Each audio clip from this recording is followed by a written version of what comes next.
Today's tutorial is about fine art selection zones, and I'll be explaining exactly what this mess means. Roll the intro.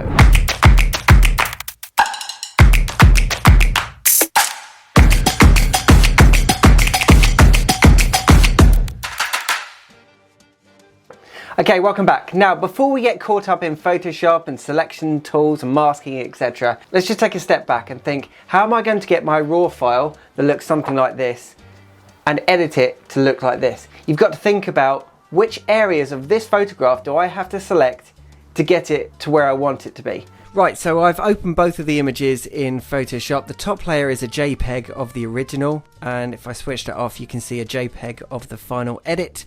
So the original, that's the edit. So let's start with the sky. I have completely replaced the sky. The original was a long exposure sky, but it just didn't work for me, so I've actually changed the sky, so I have to make a complete selection of the sky. You will see on each of these curves, they're kind of cushion pillows of the SSE Hydro. Every single one of these needs a selection. I've made an accent on the top of the building here. You'll see if you compare it to the original. The original concrete outline that goes between the floor and the ceiling roof. I've made a feature of that, so it's much brighter here and then it fades into darkness. The same with the metal bars along the bottom. The pavement here, I've completely separated the tones between the two, but in the original, there's not much difference there at all. This area here is particularly busy with clutter, so what I did was I made sure that that was nice and dark in the image. The Armadillo building, I've really accentuated the arches in the facade in the edit. So you can see here, that's much brighter. So each of those are a selection. And if I open up the original Photoshop file for the final edit, you can see if I load the selection, I've actually given each of those selections a name that helps me remember which part of this. So if I were to call up pillow 3, hit OK, then you'll see that is the selection for pillow number 1, 2, 3. I've been thinking about the best way of explaining to you guys how I make the selection zones. If I open the file in Photoshop and you just see all of the selections, visually it's not going to be very easy to understand. So I think I'm going to go and steal some pens from my children. I'll be back. Just need to borrow these, please. Thank you. Okay, I've printed out the photographs. Don't need those just yet. This is the original raw file. And this is the edited, although the quality of these prints are done on my rubbish home printer. That doesn't matter so much for now though, because all I'm going to do is trace over this.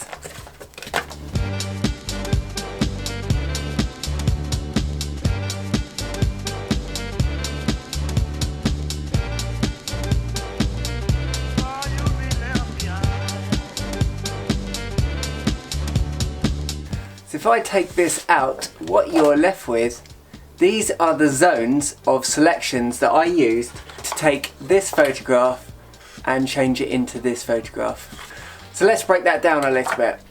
So the first thing I wanted to do, the sky was far too bright, so I wanted to select the sky so that I could darken that down, and you can see it's almost black in the final image. I've also made a lot of selections on the building itself so that I can accentuate that. So let's start talking about the selections. Other pens are available. Right, first of all, let's tackle the sky. I wanted to replace the sky. Although the original is a long exposure, I wanted to make it darker.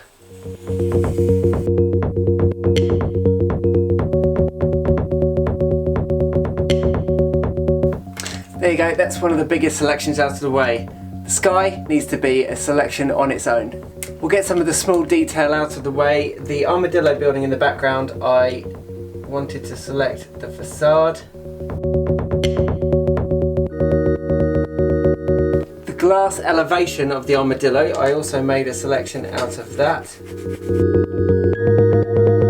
Now I didn't group all of the roofs together in one selection, they were all individual, so that I could individually manipulate them to suit.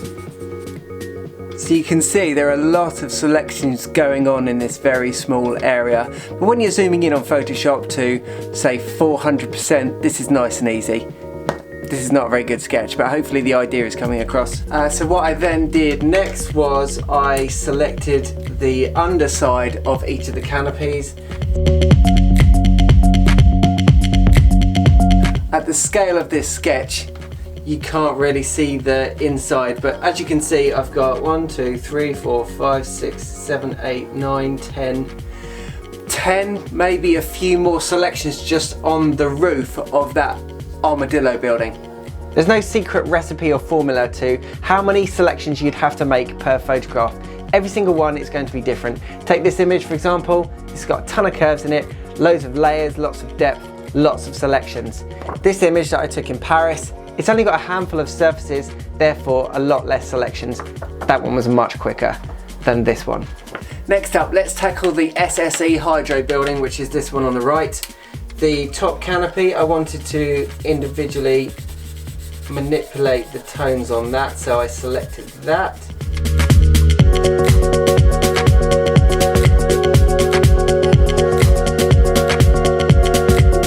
That's most of the hydro building selected there. You've got 1, 2, 3, 4, 5, 6, 7, 8 different selections for the top half of the building, which is these air cushiony pillow type facade.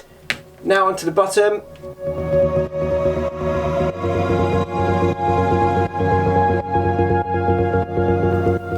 I didn't actually make a selection of this area. I just kept the lowest exposure for this because this part of the photograph's a bit of a mess, so I just made it dark generally. I didn't want to emphasize any of it.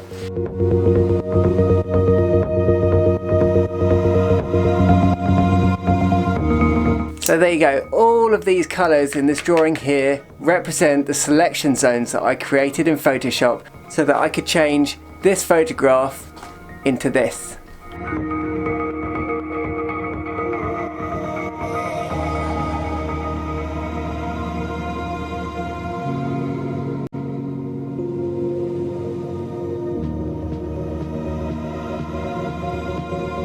So the purpose of this video is just to get you thinking about, when I look at an image, I've got to think about the end goal. What do I need to select in this photograph to achieve the end goal?